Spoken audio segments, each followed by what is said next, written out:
Looking critically at these videos, it shows that some Nigerians threw caution to the wind, risking their lives upon the gradual lifting of the lockdown. In this time of the COVID-19 pandemic, it is important we remind ourselves some salient information and precautions needed to combat the pandemic. What is COVID-19? Information released by the World Health Organization, WHO, concerning the virus includes COVID is pneumonia of unknown cause, detected in Wuhan, China. It was first reported to the World Health Organization country office in China on 31st December 2019. The outbreak was declared a public health emergency of international concern on 30th January 2020. On 11 February 2020, WHO announced a name for the new coronavirus disease, COVID-19.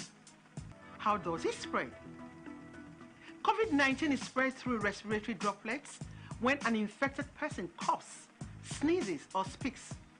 People can also be infected by touching a contaminated surface and then touching their eyes.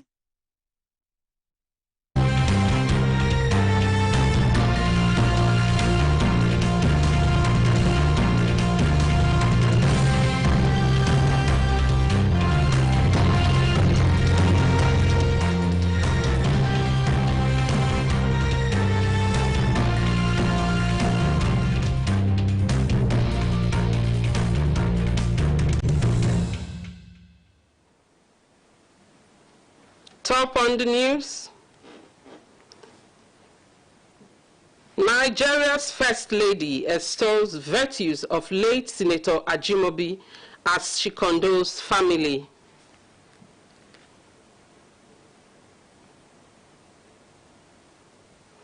Lagos Chief Judge releases on pardon awaiting trial inmates. Plus, Lasema reintegrates. It's one of the rare visits of the First Lady to Lagos, which invariably depicts her age-long compassion and love for the Ajimobi family. The First Lady, obviously emotional, urged the family to accept the irreparable loss as an act of God, which is indispensable. She told the wife of the late former governor to remain strong, taking solace in the enviable legacies laid by her husband. My husband will be missed greatly by all Nigerians, not only his immediate family members. I would like to pass my condolence messages to the Nigerian Governors Forum for losing a colleague. In line with the mandate of providing support for one of their own, wives of Southern Governors Forum and the Minister of Women Affairs accompanied the First Lady. We're here to show you that we love you and we are with you in prayers. Remain strong for the children, remain strong for the family. We know that you love him so much, but God loves him more. We cannot blame God for whatever has happened. But as all your sisters seated here have said, we are always there for you, ma. He was such a delight to have around. His memory will always be sweet, beautiful, bright, and exciting, even in death. Never forget Daddy's kindness. I'll never forget how he took care of me and my family at a time when we needed it. The Senator Abiola Ajimobi died last Thursday after battling with complications from COVID-19. The First Lady has been supporting the quest to ameliorate the impact of coronavirus through donations in form of medical equipment and palliatives in many fronts. In Lagos, Michael Olale, NTA News. Now to an update on COVID-19. Nigeria has recorded 790 new cases of COVID-19 in 21 states of the Federation, including the FCT. The breakdown shows that Delta State has 166, Lagos has 120, Enugu 66, FCT 65, Edo State has 60, Ogun 43, Kano 42, Kaduna 39, Ondo 33, River State has 32, Bayelsa 29, Katsina 21, Imo 20, Kwara 18, Oyo State has 11, Abia State 10, Benue 6, Gombe 4, while Yobe, Bauchi, and Kebbi states have 2 cases each. The total confirmed cases of COVID-19 in the country as at 1st of July 2020 is 26,484. 10,152 patients have so far been discharged, while 603 deaths have been recorded. There is a renewed hope that the perennial shortage of test kits for COVID-19 will soon be over following the production of the ribonucleic acid testing kit for the diagnosis of the virus by the Nigerian Institute of Medical Research. Annie Daniels reports. The Institute has come up with several innovations aimed at curbing COVID-19 in Nigeria. These innovations include the ribonucleic acid testing kit, RNA, do-it-yourself COVID-19 sample collection, and several other COVID-19 related innovations, all of which are validated. When you go to our website and you decide you want the do-it-yourself testing, then they'll send this is a video clip to you. They send a video clip to you whereby you see how to collect the sample, and then a dispatch rider will come to NIMA, collect the sample collection kits, and bring it to whichever address you have put, if it's your house, if it's your office, wherever it is. So we compare this product with products from Germany, products from the US, products from the UK, and products from Asia, and the results were comparable. The Institute says it is still working on other local kits for COVID-19 and other viral pathogens. Before the index case came to Nigeria, our researchers have gone to China for 3 months. They have gone to Senegal for 6 weeks because we were planning for a future pandemic that we didn't know was going to come. But we know, not for a future outbreak, but we know that Nigerians often have an outbreak, and that when it comes, samples are taken abroad for diagnosis. So we decided that if the next outbreak comes, samples will not be taken outside Nigeria. That we should be able to make that diagnosis. The Institute appeals to Nigerian scientists and researchers to please avail themselves the opportunity by making use of these kits in Lagos. Annie Daniels, NTA News. When Annie Daniels was asked to visit an internally displaced people's camp in Lagos, it was to know how the displaced persons were coping amid COVID-19. On getting to the camp, Annie found out that not only are they keeping safe, but they have decided to make the best of the situation. The fire disaster at Ijagun area of Lagos 6 months ago left victims and their loved ones in pain and trauma. It really hurts me, because if someone should tell me by Taiwo, you are going to be here, I will tell them why. For 6 months, these persons have been living in this camp, and plans are ongoing for their exit. What do they do? How are they going to recuperate? How are they going to get themselves back to the system? This is why the state government regularly educates them on the importance of staying safe. They are also being empowered through various skill acquisition programs. And after building their skills, we are going to build their capacity in terms of giving them equipment that they will be using. The government has bought all those equipment. So it is a total package of skill acquisition. You will train them, you will build their capacity so that they can use those equipment properly. The victims are grateful for the initiative. I love the decoration, the way women used to do it. Even if we learn it here, when we reach home, our children can start to be doing it. Their condition notwithstanding, the IDPs managed to take it in their stride, including little Rebecca, who is always excited to see our crew. And this time around, she held on to me as I toured the camp. The mood is optimistic, and the Ijagun fire victims are eager to pick up the pieces of their lives. In Lagos, Annie Daniels, NTA News. January 19th, 2020 is a day that will remain unforgettable for residents of Ikoro Road, Abulegba, following the pipeline explosion that left them displaced. The Lagos State Emergency Management Agency, LASEMA, after activating its emergency response plan, was able to salvage lives which would have been lost to the unfortunate incident. Since then, about 300 displaced persons became temporary residents at the LASEMA relief camp in Gondo. In a statement by the DG CEO of LASEMA, Dr.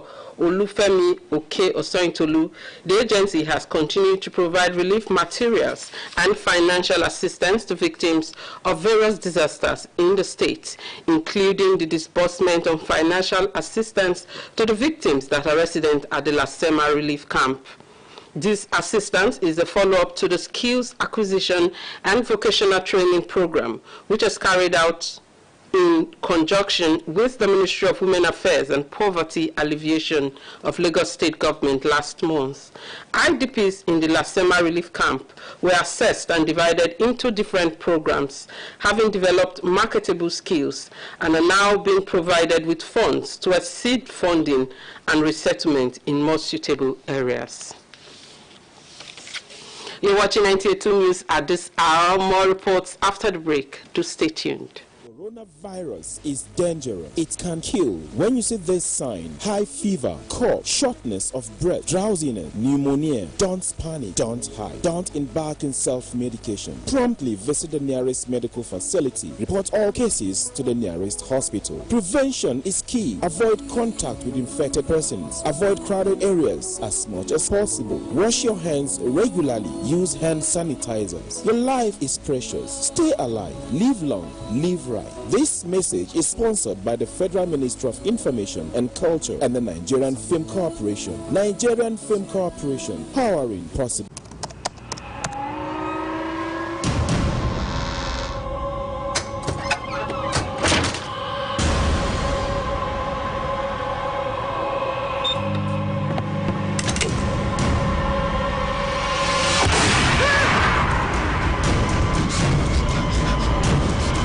Experience unlimited super-fast internet access from Intel 4G. Intel. Live more.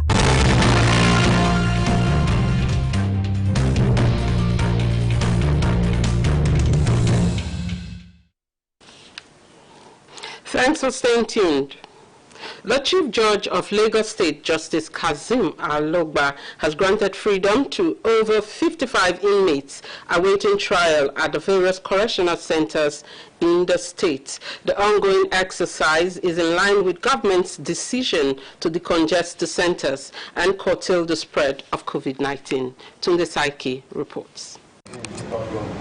The mood of the freed inmates as this journey back to the correctional centers to conclude the paperwork for their release was that of excitement.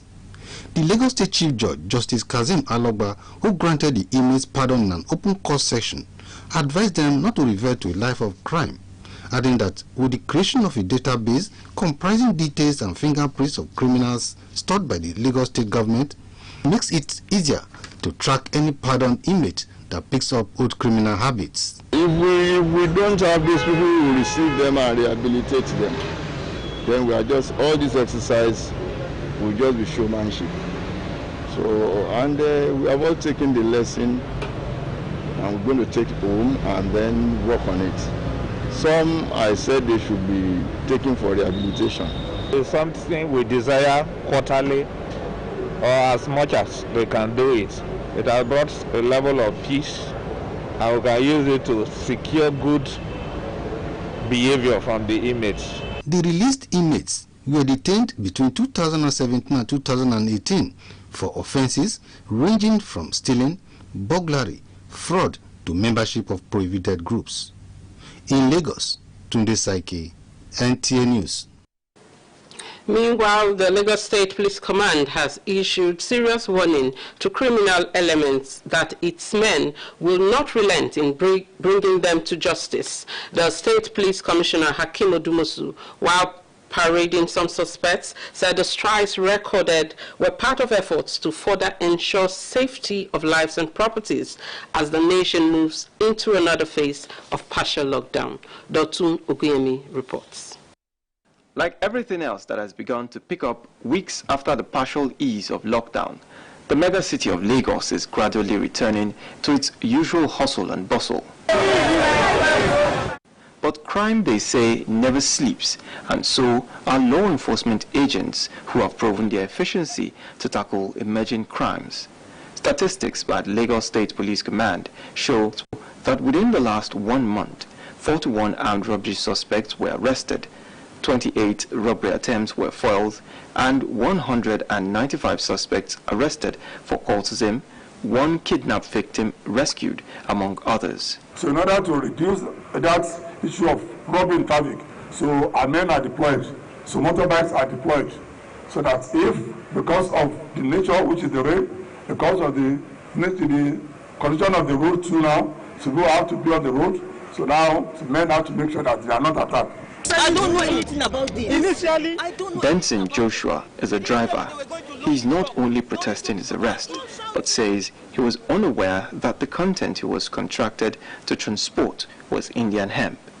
They told me they wanted to carry cloths. Cloths, that was what they told me. And that was what... No, they didn't tell me they were loading the vehicle. So there's some boys out of our area there. So it's not that take me to go and blend me to area because it's in. The police says it has also arrested the officer who extorted the sum of 500,000 naira from this citizen. The police commissioner, while returning the money, disclosed that the command is keen on ensuring zero corruption level within its rank and file and enjoined citizens to report erring officers. In Lagos, Dotun Oguyemi, NTA News. The chairman COVID-19 task force and secretary to the government of the Federation, Boss Mustafa, at the daily briefing on COVID-19 stated that daily statistics of the virus indicate consistent increase of infection in Nigeria, Africa and the world over in the last 1 month. The PTF also emphasized that schools have not resumed, but only critical examination classes are allowed to resume for revision before examination. Since the coronavirus pandemic began to ravage, most economies of the world have crumbled, leaving many out of jobs with massive damage to their livelihoods. As many businesses reopen across Nigeria, workers are gradually adjusting to the new reality.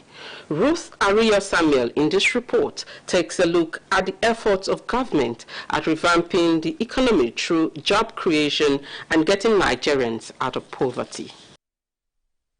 COVID-19, a global pandemic, has changed a whole lot. Most developing economies are already facing a harsh impact from the coronavirus, and Nigeria is not spared. According to financial experts, it just might be the hardest hit economically, and the sad reality remains a significant number of the working population have lost their jobs and many more permanently. The burden is now on the government to find alternative ways of engaging these population of people meaningfully. This is why urgent steps are being taken to manage the fast-evolving crisis of unemployment with an increased focus and innovation. The Small-Scale Enterprise is one program the National Directorate of Employment, NDE, has designed to assist Nigerians. The government is trying hard to make things come back to normal and also to alleviate poverty, to create wealth, to create employment. There's no small business that cannot generate employment. So you don't trivialize your small beginnings. We are going to put this in our business, our running. We have an existing business, and this will help, in a bit way to boost our business. It's a good gesture, say this kind of thing at this kind of period. Lagos State Government, on the other hand, is partnering the SMEs to create wealth and eradicate poverty through support for businesses and skills development. Individuals have also been adopting innovative measures to create jobs for themselves and others. I urge for more yes, prompted me. I wanted more for myself. Yes, you know, we've been doing a lot of hand washing. I thought about it that now is also a very good time to start the liquid soap business because we are doing a lot of washing of our hands. I need the money, it's business, but at the same time, I'm thinking of we need to protect ourselves. Interventions such as these, observers say, will cushion the effects of the pandemic. In Lagos, Ruth Ario Samuel, NTA News. The hospitality sector is a multi-million industry accounting for huge revenue for economies globally. The ravaging COVID-19 has taken its toll on the sector, forcing operators to imbibe safety and sustainable strategies. Adeola Komiakere reports. The hospitality business provides travelers with essential services and options that gives them a home away from home experience, including leisure activities. This thriving business has been practically crippled since COVID-19 led to the closure of many hotels in the country. With the economy gradually reopening, how devastating has the pandemic been to this sector? The first thing that hit us was a lockdown. Even those here had to go back to their countries. So we lost revenues, travel cancellations, hotel bookings cancelled and all of that. It's really been very challenging, you know, from individual clients trying to make sure they stay in their houses and they're not exposed to stuff in the hotel, to corporate clients, you know, making sure that they're all working virtually. There's no need coming to the hotel to either stay or to either have a conference or a meeting anymore. Since the ease of the lockdown, business is dragging a bit, just trying to come back a bit, and sincerely we're grateful for it because I know that so many hotels have actually shut down. Global statistics have projected a loss of 75 million jobs and $2.1 trillion in revenue if the pandemic continues. For this hospitality outlet, it is a whole new experience while trying to get on their feet. Ibironke Abiola reveals the steps taken by the organization to weather the COVID-19 storm instead of downsizing. The impact is more on me as someone in sales and marketing. Who do you want to market? Who do you want to convince to bring to the hotel? Thankfully, we've not had a reason to lay off anyone. Of course, salary has to be cut because there's no revenue, which everyone has to. You have to just go by it, except you don't want your job anymore. Even those who in one way or the other are affiliated to the hospitality business in terms of training are also feeling the pinch of the pandemic. But for example, by now we should be sending out some students who will go and work in the hotel. When we call our employees of labor, those who are in the hotel sector, they always call our attention to what is going on currently. That's no market, no job, you are not allowed to go to the hotel. In this new normal, preventive measures have been put in place by approved facilities and all staff fully kitted. An electronic board showing the 20 safety steps this hotel has put in place and the rearrangement of its furniture, ensuring the 2 meters physical distancing of guests is an indication that with time, the hospitality business will bounce back fully. In Lagos, Adeola Komiakere, NTA News. To foreign news now, hundreds arrested as crime chat network cracked in the United Kingdom, and Botswana President Masisi goes into coronavirus quarantine. Details of these with Abolore Ogbara on Global Tidbits. Botswana president has quarantined himself after some officials working closely with him tested positive for COVID-19. According to report, some other persons in the president's inner circle are also self-isolating. The government encourages people to continue taking precautions in order to prevent the spread of the virus. According to a report, the country of 2.25 million people so far recorded 227 cases of the virus and 1 death. And in UK, hundreds arrested as crime chart network cracked by the National Crime Agency. According to the National Crime Agency, a top secret communication system used by criminals to trade drugs and guns has been successfully penetrated. The major crime figures were among 746 Europe-wide arrests after messages on Eurochats were intercepted and decoded. Sources say more than 2 tons of drugs, several dozen of guns, and £54 million in suspect cash has been seized. In executing the task, the National Crime Agency works with forces across Europe on the UK's biggest and most significant law enforcement operation. Global Titbit, I am Abolore Agbara, NTA News. Sports Federation charged on youth mentorship. Ayodeji Makinde has details on Sports Update. Director, Grassroots Sports Development, Federal Ministry of Youth and Sports Development, Ademola Are urges national sports federations to sustain the monitoring and nurturing of products of National Youth Games for the future glory of the nation. We go to Ilori every year. Athletes are discovered. What happens to these athletes after they are discovered? The federations are expected to take over those athletes, organize competitions for them, do summer camps for them and all those things. It should not always be Federal Ministry of Youth and Sport that will be doing all that. Meanwhile, reigning champions of Nigeria Women's Basketball League, Air Warriors of Abuja, are working towards successful defense of their title through regular training schedules amid COVID-19 prevention measures. Everybody has really recuperated, and with this now they should expect the best of basketball, because we are people that set standard, and thank God with the kind of record we have in Nigeria, we will not want to disappoint our supporters anytime. And in football, players of Egyptian Premier League side Zamalek have refused to resume training or return to complete the current season unless a cure for COVID-19 is found. Football activities in Egypt are due to return on July 25 despite the growing spread of the virus in the country, with more than 66,000 confirmed cases. In Abuja, Ayodeji Makinde, NTA News. And that sports report ends the news at this hour. Remember, staying safe is non-negotiable at this time. My name is Joy Ken Abakweya. Thanks for watching.